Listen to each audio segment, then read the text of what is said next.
வணக்கம். நான் இப்பொழுது பாரதியார் பற்றி பேசப் போகிறேன்.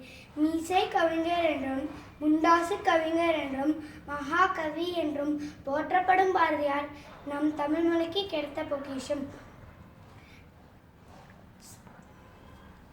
டிசம்பர் 11 எட்டயபுரத்தில் லட்சுமி அம்மாளுக்கும் சின்னசாமி ஐயருக்கும் மகனாக பிறந்தார்.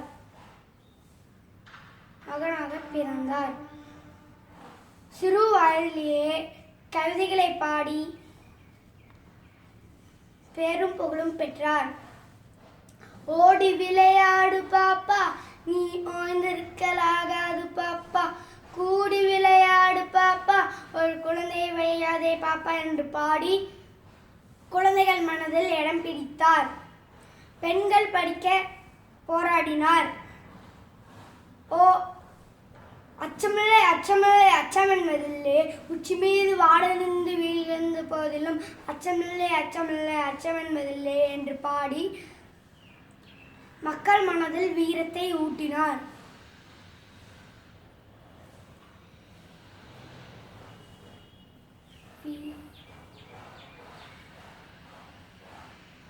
விடுமுறை நாளில் விடுமுறை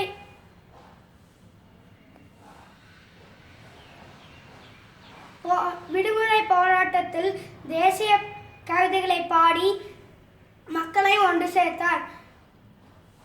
செப்டம்பர் 11 கோயில் யானையால் தூக்கி எறியப்பட்டு காலமானார். நன்றி பாரதி, நன்றி.